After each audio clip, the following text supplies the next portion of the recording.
Genesis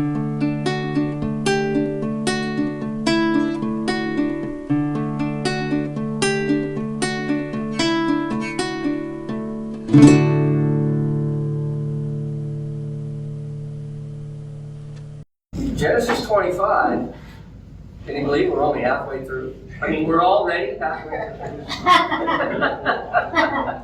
Things will pick up soon, though, because this is the end of Abraham. Yeah, cue the creepy music. The end of Abraham. Takes a new wife. A lot of speculation that it was just concubine, but she's listed by name in the scriptural story. And we are told that he has children with her. That does two things. Because this guy's old. One, it proves that the fertility issue with Sarah was not Abraham's problem. Two, it proves that Isaac's birth was truly a miracle. And it's funny, just that one little paragraph. And Abraham took a wife, Keturah, and had sons by her.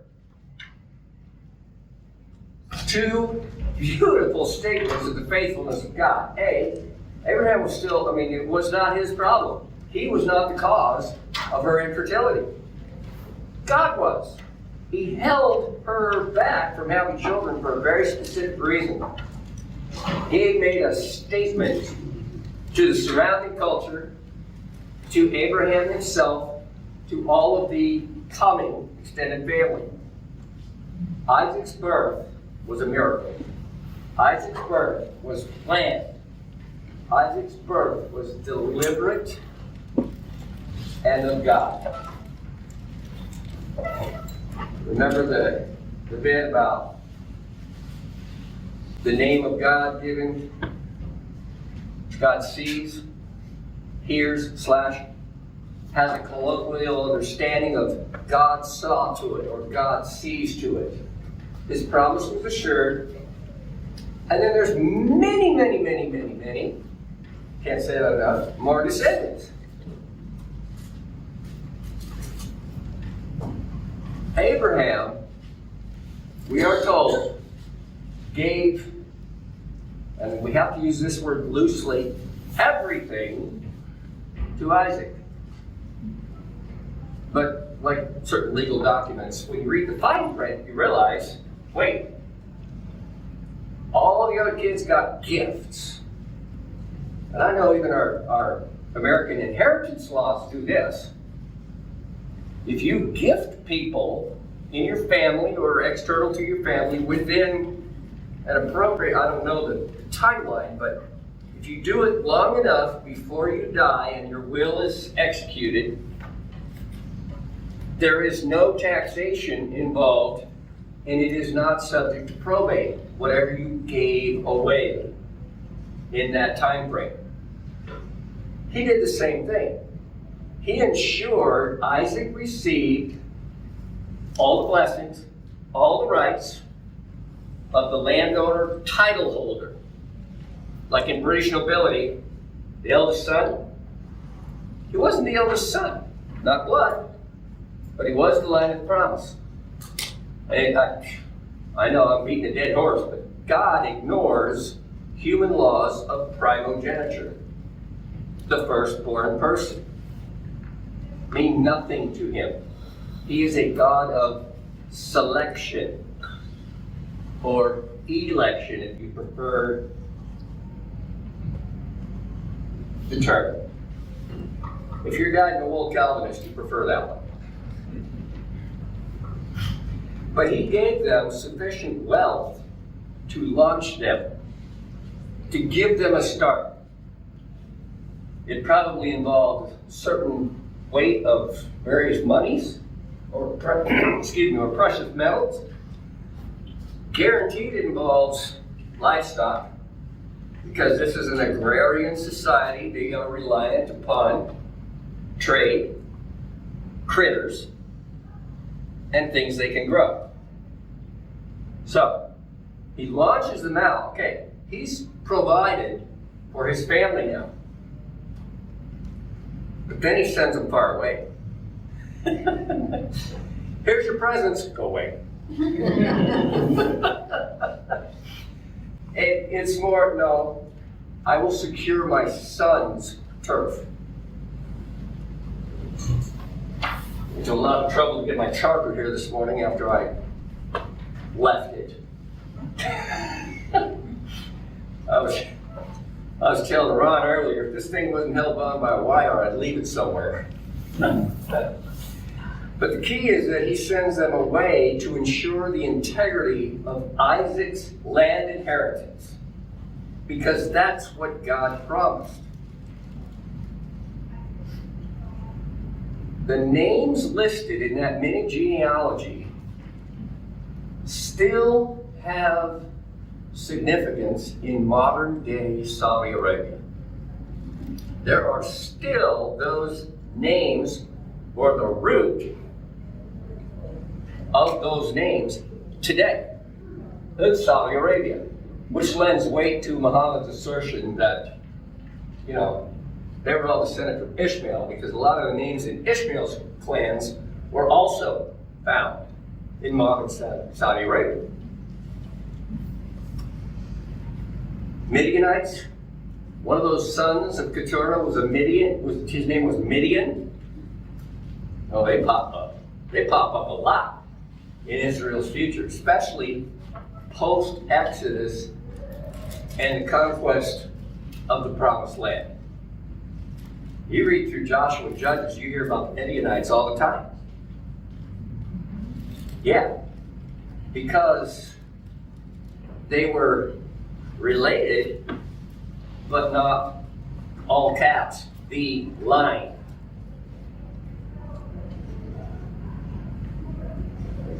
So, Abraham dies. I love the phrase. I love the biblical language on this. He died old and full of years. It means a complete life.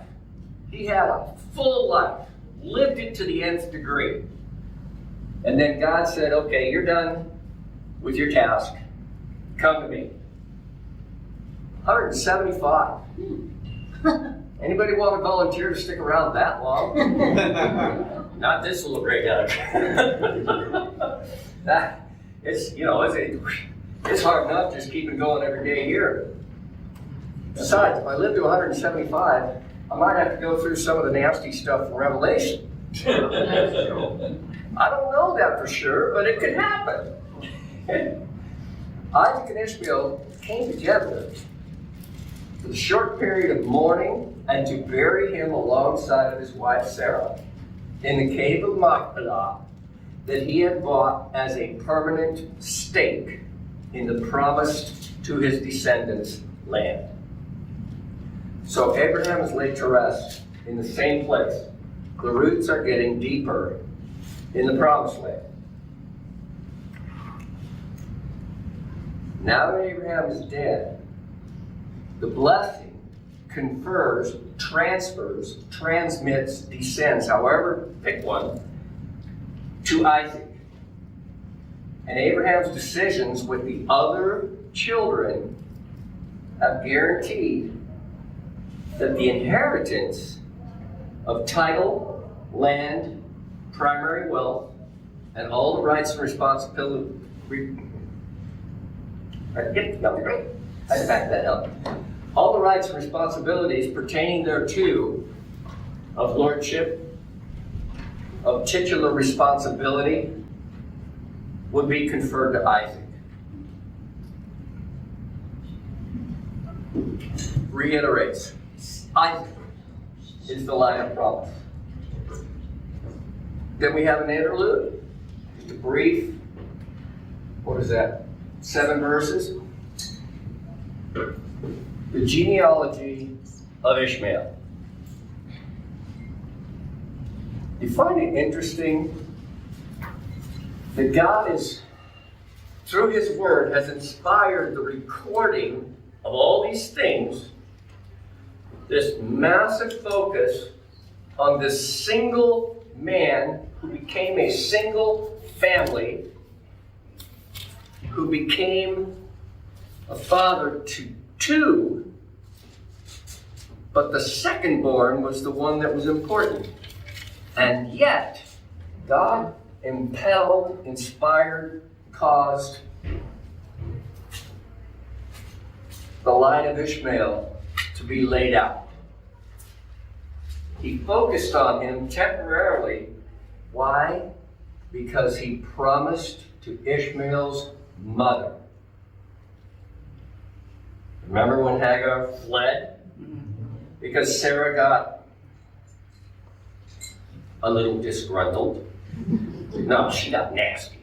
She got mean. She abused her handmaid. She runs into the desert. She's trying to get back to Egypt, to her people. They run out of water, they're toast. That is not a hospitable land, let me tell you. What did God say? Go back, endure. The son you bear will be the father of 12 princes. He too will become a mighty nation. Oh my goodness, how do you do that? Well, you go back and you endure. Again, many of these names exist in the Saudi kingdoms today. I think it was necessary because in order for everything to come down to a boil at Israel in the final Armageddon, those two clans have to butt heads for the centuries, for the millennia. And it gave Muhammad and his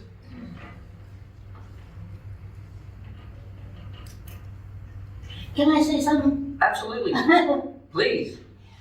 I might be changing the subject, but when you talked about the second born, but don't you think that's interesting how over how many years, I don't understand, but because we do the firstborn male is the most important of Absolutely. So how did that change, I wonder? God said so. I mean, honestly, at its heart, God said, okay, you took matters into your own hands. You fathered a child with your wife's handmaid. Even though it was legal, according to the laws of the land at that time, if you didn't have an heir produced by your first wife, primary wife, head wife, chief wife, there's all kinds of names, but she's the one. If you didn't have an heir, you could father a child of a servant or slave in the household, and she would inherit that child. And the laws said this child is now Abraham's, or the head of the house, and it's yours. Wow. Because the slave belonged to you. So that's what happened there. But God said, Abraham and Sarah, your son is the one. Okay. Your son is the one. And when God sets out to do, he does. So that's why it changed in this instance. And again, that's why we can use that as an argument to those who say, oh yeah, the Bible's just a collection of stories from the day. It has no significance. Wait a minute. If it was just a collection of stories, Ishmael would have been firstborn, no matter what. All the rights, all the title, all the wealth would have gone to him. I think in this story, And then we'll get back to later. okay, Yeah. that is something, if you look at the historic event, Sarah was worried too much. And she said, "Cat, because I'm old." Oh. Only a little. Yeah. And so then he said, "Okay, I give you my servant." Yeah. And so it's human choices and God chosen people. Yeah. That's a very good way to look at that, because Sarah was necessarily worried because without an heir, if Abraham dies, nobody takes care of her. If she has no child of her own, she's on the street or the desert. Yeah. I think what it boils down to is Ishmael was the child of the flesh, and Isaac was the child of promise. Promise, or child of spirit. Yeah, Because it was a spiritual miracle yeah, that Sarah regained fertility at a little over 90 years of age. I mean, like I said before, I grew up in an OBGYN's house. That doesn't happen, kids. Doesn't happen. and it's interesting that after that, Sarah didn't have any more children. No. One time. One time. But that was enough. Yes, Because God said, this is sufficient. I am sufficient. I made a promise. But I made a promise to Abraham and those of your line. Well, guess what? Ishmael's blood. So, this is where this comes down. God fulfilled his promise to Hagar. As far as we know, she wasn't even alive anymore. But we're not told, so maybe she was. Unlike human beings, God never tries. God never tries to accomplish his Are purpose. you going all Yoda on me? Please don't try to or do not. Exactly. God does. can you just picture what would have happened if Sarah had had another child? I think you'd Chaos. see further on. Yeah, Chaos. right, exactly. Further on, you see, there would have been war between the two. Oh, it was bad enough that the prophecy over Ishmael was, you will be a wild donkey of a man and you will live in enmity with your brothers. And he still is. In perpetuity. Yeah. So if there had been another child, Oh, Like Esau and Jacob yo, well, before that. yeah, we're getting there. We're headed there. We're headed to Esau and Jacob. Anyway, all of these other kids settled south and east of Palestine. And that was west shore of the Persian Gulf to the land of Shur. Remember, Shur was where... Yeah, sure, we do. Abraham had gone during one of the famine times. It is that eastern portion, the northwest corner of the Sinai Peninsula. It's almost Egypt. Almost. So this is what we have. We can look at it here. Modern names are on the map. But this is the area known as Shur. This area right in here. This is it's called the Arabian Gulf on this because this map came from politically correct AI. Sorry, my bad. But then that area is where these descendants settled. How close is that to Palestine? Yeah, kind of picks up the tail of it there. The city called En-Gedi is right here. Major Israelite military base there. And if you ever saw the movie or read the book, Lawrence of Arabia, that's where he went through the desert, around the top. All the defenses of the city were faced to the sea because that was believed to be the only way in. Because this desert area was nuts. Nobody comes from there. That's how Lawrence of Arabia did that. That was the hinge point of the movie. The book is far, far better. Why Yes, why ma'am. are the pictures always so barren? I mean, I've never seen a tree Oh, anywhere. there aren't many. There That's truly aren't terrible. many. That's terrible. You have to go up north. This would be modern day Lebanon up here. Yeah. And there's a reason they call them the cedars of Lebanon. Heavily forested hills. Oh, And they're evergreens. They're related to the western cedar and the redwood tree. okay. They're part of the same family. You get over here, you get palms. You get right along the coast, you do have some date palms and some regular palms. and the palmetto plants. Out here, there's less than 3 inches of rainfall in 12 months. Oh my goodness. That doesn't sustain a tree. It sustains scrub. It sustains bushes. It sustains lizards. Yeah. Yeah. I mean, it's truly amazing. And if you drive through southern Arizona, you'll see similar things. It will sustain the cacti and other families of succulent, but it does not sustain the massive ponderosa pines that are in the northern half of the state. Okay. Same climate. Even worse. So, the Ishmaelites settled into this area. Havilah, every biblical reference you can find has this as an open hollow dot. City, uncertain location. So, that was roughly at the bottom of that green arrow on there.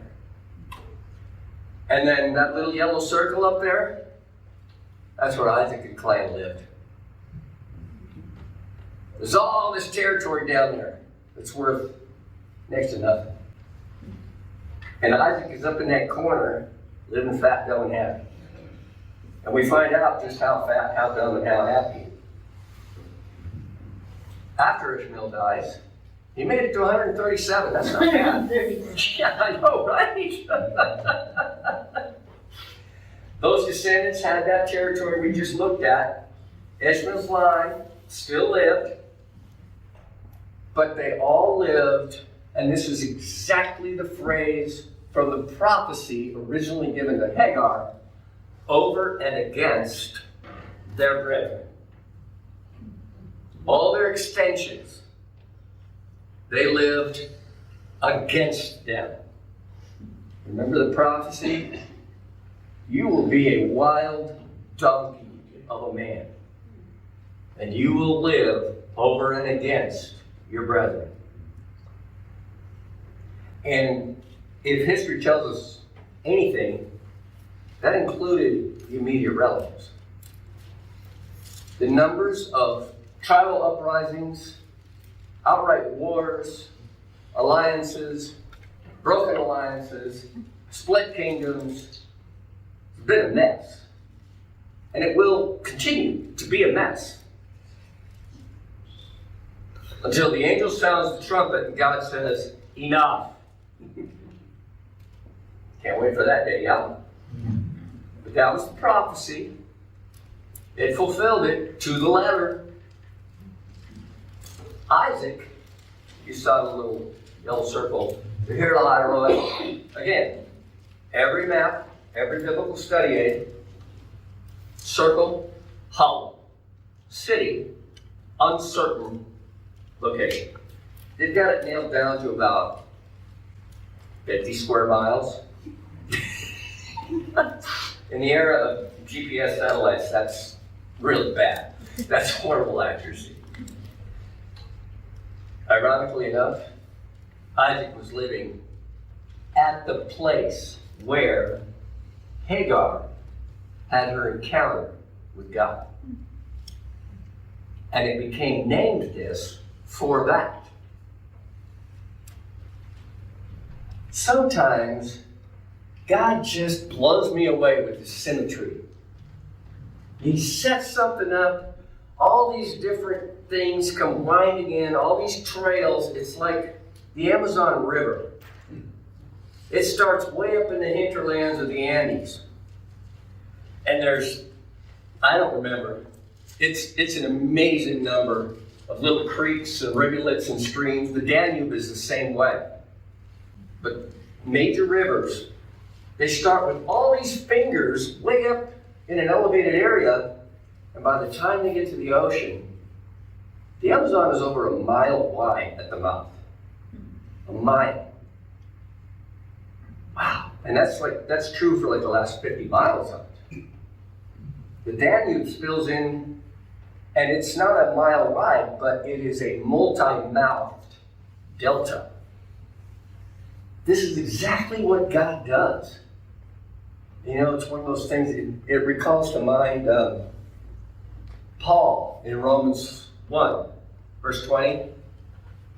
For what can be known of God, his incomparable power and greatness can be known from the created order. Look around. Look at a leaf. Pick up a leaf sometime. Myriads of veins and capillaries in a leaf this big. Yeah. Wow. Anyway, Isaac lived southwest of his dad's place, region. He was 40 when he married Rebecca. Cool. For that day and age? Yeah, a young parent. For us, that would be like, married at 20 and children by 23. Oh wait, that was my wife. I know I robbed the credit because I was all 23 when we got married. But according to verse 26, Rebecca was barren for 20 years. 20 years. Can anybody spell social stigma? There's something wrong with this lady. You've been married 20 years and you still don't have a kid?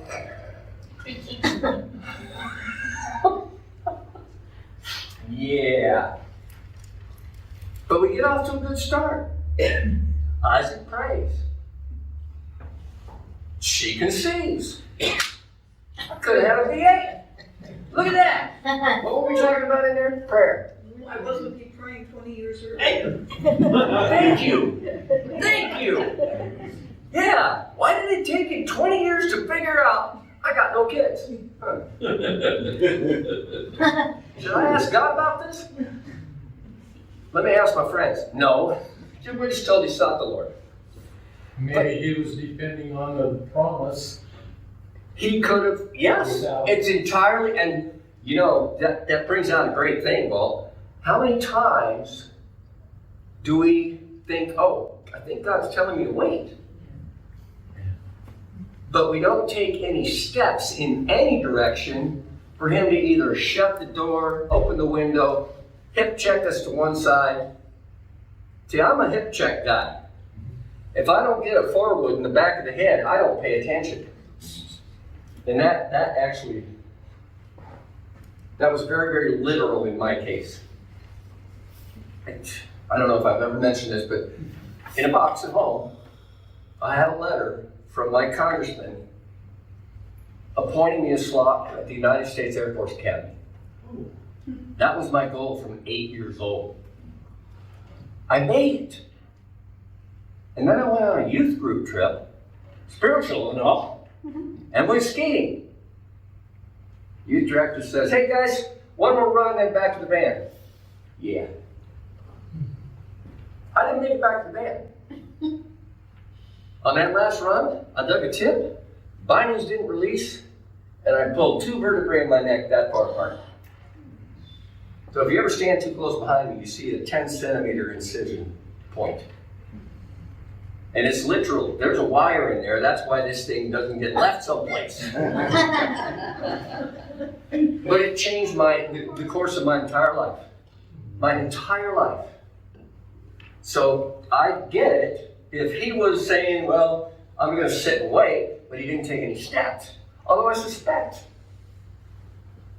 Yeah, I imagine they were taking steps to try to conceive. I can't conceive that they wouldn't. Sorry. But yeah, God does want us to move. Psalm 119, 105. Your word is a light unto my path and a lamp to my feet. All right, if you're carrying a lantern down here, how far ahead can you see? 4 feet? Then you step into it and you get 4 feet more. Step into it, you get 4 feet more. Pretty soon you're walking. A lot of times God guides us. And you're right, if he was just sitting on his duff waiting, but then, Lord, how come it took him 20 years to pray? Well, we don't know. We just know that he did. It's a good start, Lenny. Well, and I'm like Isaac. Okay. I'm the same way. Although I I'll have a need, I'll ask God to do it, but I won't do anything because I'm afraid, that I've done it and God hasn't done it. And maybe that was exactly how Isaac was feeling, that, oh yes, I want a son, I want a child, but I don't want to do it the way my dad did. Right? And his dad- I'm sure he heard the family stories every Thanksgiving. Oh man, we gotta listen to Dad Long tell this again? Oh. But yeah, finally he does. He prays. God answers. She conceives. But then she has this difficult pregnancy. Again, OBGYN's house, my dad's books were all on the lower shelves. We could read anything we wanted. And unfortunately, I read a handful of those and I've been scarred inside ever since. There's this struggle going on. As soon as those kids were able to be felt, they start kicking. They start kicking each other. Okay, we got siblings here.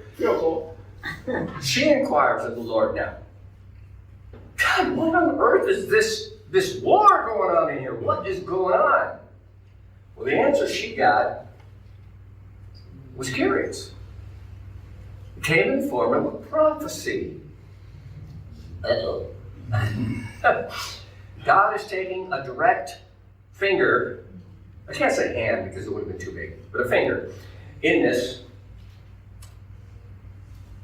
You're going to have twins, lady. Oh man, double diapers. That's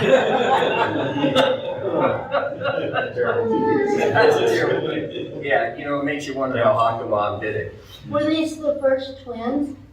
I suspect not, but they're the first ones recorded in the biblical line of Abraham. Yeah. But, the Bible didn't care about whether or not multiple births got recorded, but these were important. These twins were critical. I have no idea if they lived in a bed of straw, just like two nations are in you. Two nations. This is a little different than saying, yeah, you're having twins. You can deal with twins. I got two nations in here. No wonder it's like the UN in a bicker fest. It's like, wow. Two peoples will be divided from you. Oh, no. That did not mean a C-section. It just meant that there were two complete people groups going to be divided out of the two in her womb. One will be stronger. Even kittens and puppies, that's true. You get a dominant one and then you get to run. But then he goes one more step. The strong one, the older one, is going to serve the run. The other. Say, what? Really? We're told in the birth story of Christ, all the things that the angel said, all the things that with her cousin Elizabeth, all that, Mary pondered these things and treasured them up in her heart. I've got to think Rebecca here is just, I've got a lot to think about here. I have got a lot to think about. Because this is completely backward to those cultural norms, right, Debbie? Uh-oh. The second one is going to Yeah. be the overlord. This is 2 consecutive times. God said, Abraham, Isaac is your line. And now he's telling Rebecca, and therefore Isaac, the second one is the one that's important. Whoa. In due time, she was due. Do you think that was, because God told Rebecca this, that caused her to favor. You think? Yeah. Yeah. She got this little seed planted. Your second kid is gonna be the special one. And that didn't mean on the spectrum. Your second kid is gonna be the one that's gonna have overlordship over your first. But then we get a different flavor when we understand what they go. The first one coming out, apparently red and covered in hair. I mean, all newborns are red and they're usually angry looking, but this one had a lot of hair too. You know, and so they named him Esau. Harry. Tiger. You know, kid comes out, midwife goes, check this out. Oh, his name's Harry. Sometimes I was wondering why the Bible, when the Bible says, when they were born, the first one and the second one grabbed on his feet. Exactly. So They were still fighting on the way out. I think God tells us the Yeah. problem. Yes. And then later on, when it's happened, And then it people all forgot about it. falls into place, doesn't it? Yeah. And when we get into the latter chapters of Genesis, shortly before we move into the life of Joseph, it finally falls into place for Jacob. Oh, he has this aha moment. And it's fabulous when we reach it. It's wow. And suddenly, the God of his father and grandfather became his God. But it took, Jacob was an old guy, though. Well, not completely old, but took him a long time to put that Then together. Esau said, forget the red stew, give me some stew to eat. Yeah. And like you just mentioned, the second kid comes out, he's got a hold of his brother's heel.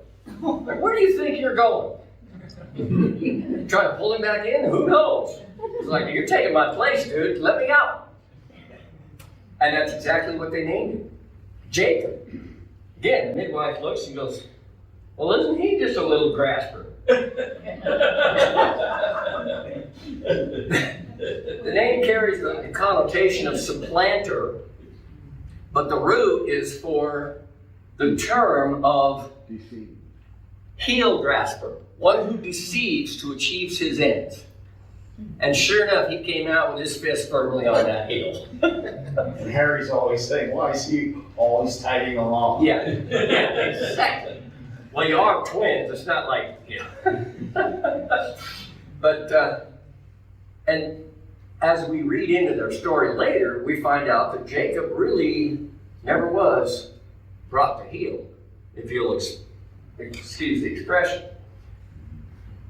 Not only are the names descriptive and perfectly appropriate for the birth story, the birth narrative, they were prophetic.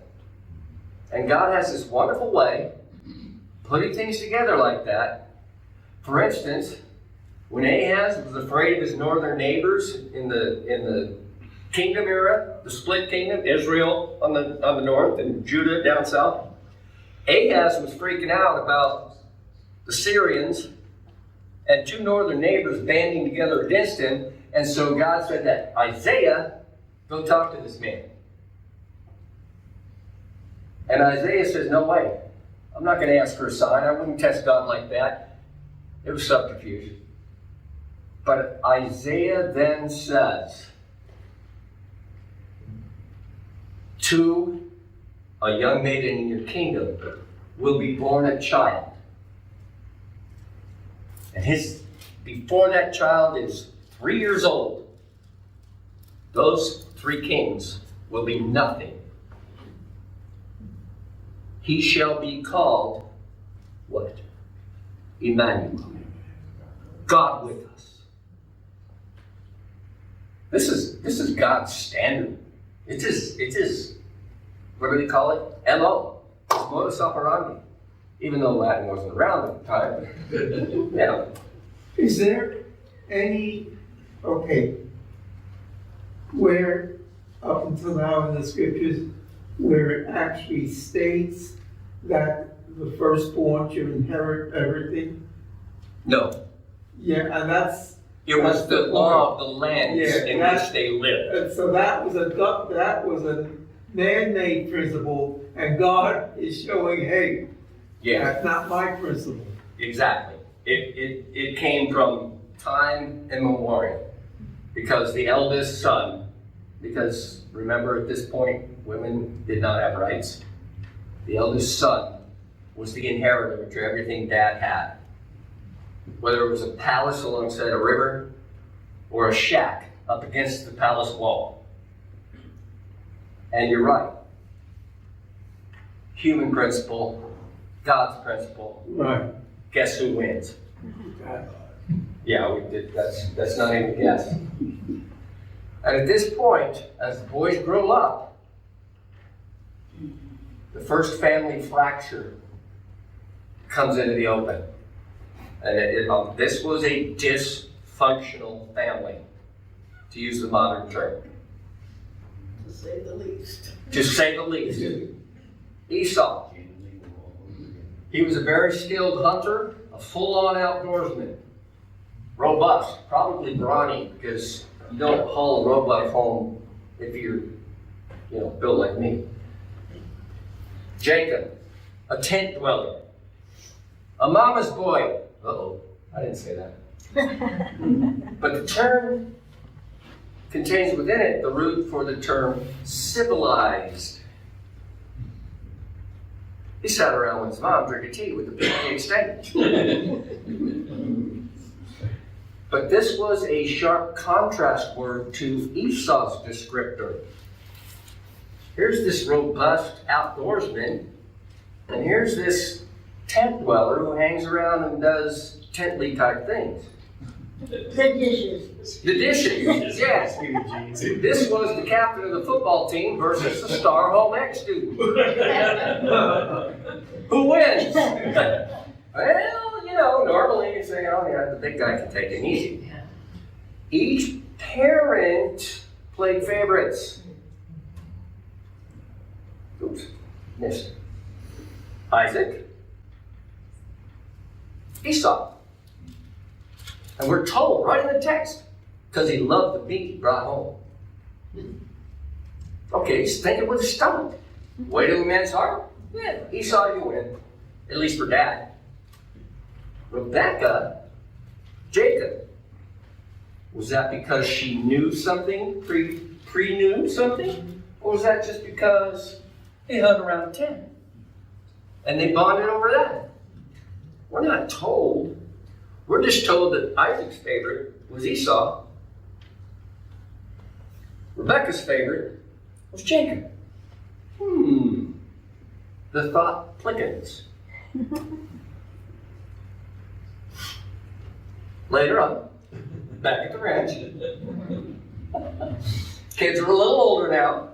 They're independent men, they're doing their own thing, but they're still in the family unit, which was extremely normal. Esau's been out doing Esau stuff. Hunting, ranching, punching cows, I don't know. He comes in from the outdoors. And he comes up to where the fire is. Jacob's sitting there cooking this stuff. We're told later it was a lentil stew or a lentil soup, which gave it a reddish hue. And God loves a pun. So do I, but he created it, it's his fault. Hey, give me some of that red stuff. We came out all red and hairy. Connective tissue, right? This is an impulsive demand. He looks, he sees, he wants.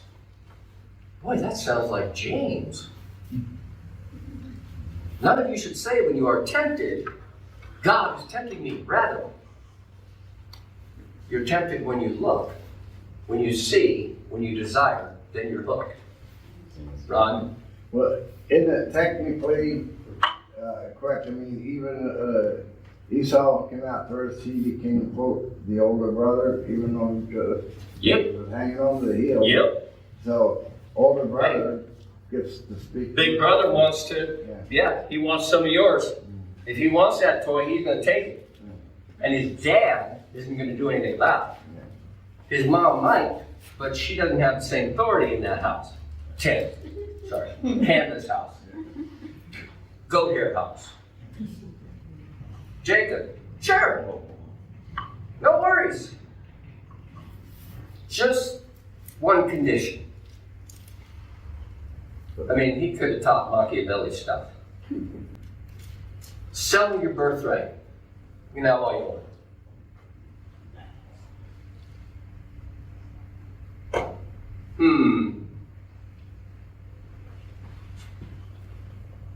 Somebody less bluff and hardy and impulsive than Esau might have said, hold it. You want what? Nope, I want food. Jacob says, then swear to it. Uh-oh. He's bringing in a binder. And that's not a 3-ring folder. It's a legal contract, yes. He's bringing in the law on his side. Swear to it. I can just imagine there was probably 1 or 3 servants hanging around, and they're hearing this. So he's got witnesses. Esau, Jacob locks up this transfer by demanding the oath. Esau, whatever, just feed me. Wow. You don't plan ahead very much, do you, pal? No. Jacob got what he wanted. He got the oath, thereby transferring the rights of the firstborn to himself. Already, God's plan is, in effect, using the nature of the 2 children. Now, he knew it was going to happen, but he structured the kids that way. And then the family environment fostered it. Nature, nurture? Yes. Nature plus nurture set this up. He gave Esau what Esau wanted, living for the moment. But then Scripture says very specifically, Esau despised that birthright. He was so indifferent to it because he got what he wanted, when he wanted it, and nothing else mattered to him. He might have been the first undiagnosed ADHD kid. We don't know. And then 2 key differences are highlighted in these boys. Esau lived only in the moment. Goldfish? Yes. Attention span of less than 3 seconds. Can you say that again? What? I didn't say. What did I say? I don't know. I don't know. No, people have accused me of ADHD before, and I always tell, hey, wait, want to go ride bikes later? Oh, sorry. You know, Jeff, Yeah, Leonard, please, rescue us. Esau probably thought, I've got everything I want. What a birthright? Well, no, I can go out, I can do this, I can do that. So he gave it away. Yeah. Jacob saw the importance of the birthright. Yep. Besides, Esau was big and brawny. He could take whatever he wanted if he had to. Right? But then, with this I want what I want when I want it mentality, no forethought. He did not think ahead. He lived for the immediacy. And we all know folks like that. And if you're a friend of somebody like that, sometimes it has to be a role to gently tug on the reins. Gently. Because you could get a hoof right in the forehead. Jacob, shrewd dealer. He had plenty of time to sit around and scheme stuff. I'm sure he chatted with his mom a lot when they were both in the tent. Always thinking ahead. Always alert to the main chance. Sarah, I saw a thought go through there. Well, it says he was famished. Now, I don't know how many of us have ever been famished. But I'm assuming if you really are famished, your thinking is affected. It's true. It says, I don't care, I'm starving, give me that. Or famished, and that's Famished. probably the better word. But then I have to step back and ask, do you really think he was? He was the son of a wealthy family. There would be no shortage of food. He came in, we don't know where he was, we weren't told how long he was out there. You really think he was wasting away to nothing? Yeah. I can't see that, but He might think he was. yeah, in his mind, oh gosh, it's been 3 hours since I ate. I'm starving to death. We Plus, experienced plus, Yeah, plus, because he was a hunter, he was a hunter. he was up at dawn, Yeah. probably heading out, and if maybe he just grabbed, a biscuit or something and took, he's been out traveling everywhere, and he's coming back, and the beautiful stew of Yeah. walnut, Traeger's all. That looks good. Give me some. Yeah, give me. Yeah. Okay, maybe he skipped breakfast. And he is, I'm But I starving. just have a hard time believing that he was starving to death. Yeah, well, that's a term we But use. that mindset, yes. Kids come in, from something that says, what's there, what food, I'm starving. They use that term. Guilty as charged. Yeah. I got home from football practice and went straight to the fridge. After you had 2 hamburgers at McDonald's. You weren't supposed to mention that. I've been there. Jacob was also ambitious. So, we get another famine. Usual results, Isaac moves northwest a little bit to the coast, back into the territory of Abimelech. Same guy or his son, we're not sure. And he follows his father's pattern. By famine happened, we go share with Abimelech because the coastal range is more fertile. Tripartite blessing is renewed. Isaac, I will be with you. Manifold blessings in the land, and all nations blessed by your descendants. So there we go. This is the area we're talking about, right there. Again, modern names up there because it's generated by politically correct AI. That's where Isaac was living when the famine hit. It's very rocky, hill country. Not a lot grows there without a ton of sweat and hard work. The green circle, the more fertile coastland area, was where he moved. Problem is, there's already people there.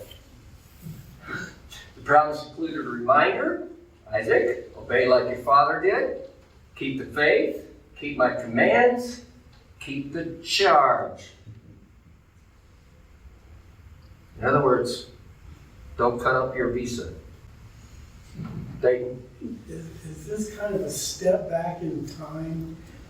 This was probably said before they actually made this move, because the promise is reiterated, and then he moves in the narrative, and then he comes back and says, Isaac, this is how you fulfill that promise. Well, I'm trying to figure out how he could pass off Rebecca as his sister if they had kids. They had kids. And there's nothing that says the 2 boys went with them. But we assume they did. But then if nobody asked questions, but then we had a David and Bathsheba thing where, a little later in the narrative, Abimelech looks out and sees them behaving husband-wifely. Yeah. The line of the promise must remain pure. Nuts. We'll stop. Yes, Laura. Did Esau pretty much disappear from the scene? Esau's descendants? No. They became the Edomites because he drew the name Red, Edom, which is red. They became the Edomites. Eventually, the Edomites were subsumed by the later conquest of the Israelites. But until that point, yeah. you.